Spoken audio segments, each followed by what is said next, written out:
오늘 아침 우리가 묵상할 말씀은 민수기 10장 11절에서 36절까지 말씀입니다. 오늘 본문 말씀은 출애굽을 한 후 2년 2개월 20일이 된 날의 그 이야기입니다. 구름이 증거의 성막에서 떠오르매라고 이렇게 시작합니다. 구름이 증거의 성막에서 떠올랐다라는 것은 어떤 의미입니까? 하나님의 명령입니다. 이제 그 자리를 떠나야 할 때가 되었다라는 신호입니다. 구름이 그 성막에서 떠올랐다라는 것은요, 그 성막 위에 떠 있는 그 구름을 항상 주목하고 거기에 눈을 떼지 않는 사람은 목격할 수 있는 광경입니다. 만약에 일상에 바빠서 그 광경을 놓친다고 한다면 그것을 보지 못합니다. 이스라엘 백성들은 각자의 그 텐트에서, 각자의 그 진영에서 살아가지만 분명히 그들의 삶은요, 눈은 항상 성막에 있는 구름을 향해야 하고 귀는 항상 나팔 소리에 귀를 기울여야 합니다. 그래야 언제 가야 하고 언제 서야 할지를 알고 가게 된다는 겁니다. 오늘 우리의 삶에서는 어디에 귀를 기울이고 어디에 우리의 눈을 고정하고 살아가는가라는 것을 돌아봤으면 좋겠습니다. 우리가 귀를 기울이고 우리의 시야를 맞춰야 되는 것은 바로 하나님의 말씀입니다. 하나님의 뜻입니다. 하나님의 뜻과 하나님의 말씀에 우리의 눈을 맞추고 우리의 귀를 기울일 때에 우리의 삶은 분명히 하나님께서 원하시는 하나님의 뜻대로 걸어갈 수 있게 된다는 겁니다. 이것이 바로 광야의 길을 잘 걸어갈 수 있는 공식입니다. 그리고 33절부터는 구름이 떠나서 광야의 길을 갈 때에 구름의 바로 뒤를 따르는 것은 언약궤입니다. 그리고 모든 백성들은 그 각 지파별로 자리를 맞추면서 언약궤 뒤를 따르는 겁니다. 구름에 의해서 떠날 시기가 결정되고 또한 그것을 제사장들이 나팔을 불어서 백성들에게 알립니다.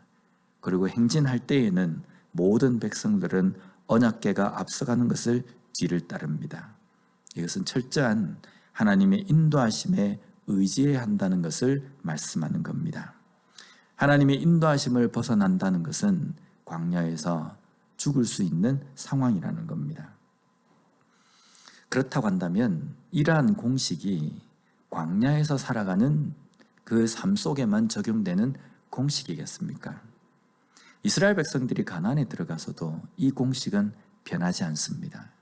무엇을 하든지 하나님의 명령으로 인하여서 시작이 되어져야 하고 제사장들이 백성들에게 하나님의 말씀을 잘 전달해야 하며 백성들은 제사장뿐만 아니라 모든 백성들은 하나님의 말씀 그 언약궤를 앞에 두고 뒤를 따르는 삶을 살아야 합니다. 가나안에는 이스라엘 백성들의 생각과 이스라엘 백성들의 마음을 현혹시키는 여러 가지 일들이 많이 있습니다. 하나님을 의지하고 하나님만 바라봐야 되는데 그 시야를 흐트러뜨리는 여러 가지 일들이 가나안 땅에는 기다리고 있다는 겁니다. 그래서 자칫하면 하나님의 말씀을 놓쳐버리고 하나님의 명령을 잊고 살아갈 수 있다는 겁니다. 오늘 우리의 삶도 마찬가지지 않습니까?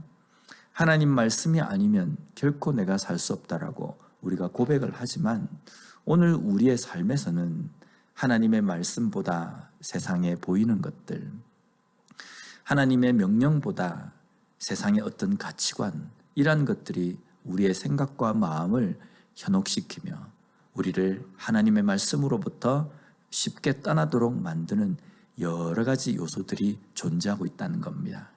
이러한 상황 가운데 우리가 하나님의 말씀대로 하나님의 뜻대로 잘 걸어가기 위해서는 분명히 이 공식을 기억해야 합니다. 하나님의 말씀, 명령을 항상 우리 눈으로 초점을 맞추고 그것을 바라봐야 하고 또한 하나님께서 전해주시는 그 말씀에 귀를 기울이며 하나님의 말씀을 뒤쫓는 삶을 살아가야 한다는 겁니다. 우리의 매일의 삶에서 괴를 앞장 세워서 광야의 길을 걸어가야 했던 이스라엘 백성들의 삶처럼 하나님의 말씀을 앞세우고 걸어가는 우리의 삶이 되었으면 좋겠습니다. 또한 내가 말씀을 앞서가는 것이 아니라 하나님의 말씀을 앞세우고 그 말씀을 뒤쫓아서 살아가는 삶으로 말미암아 오늘 하루도 하나님께서 원하시는 하나님의 말씀에 순종하며 살아가는 삶을 사는 우리 모두가 되었으면 좋겠습니다. 기도하겠습니다. 하나님 감사합니다. 오늘 말씀을 통하여서 다시 한번 광야와 같은 이 세상 가운데 우리가 어떻게 살아가야 할지를 깨닫게 해주시니 감사합니다. 하나님의 언약궤를 따라서 가야 했던 이스라엘 백성들처럼 오늘날 우리의 삶에서도 오직 하나님의 말씀을 쫓아 살아갈 수 있는 우리 모두가 되게 하여 주시옵소서. 그리하여서 광야와 같은 이 세상 가운데에서 잘 걸어가는 하나님의 백성으로서의 삶을 사는 우리 모두가 되게 하여 주시옵소서. 예수님 이름으로 기도드립니다. 아멘.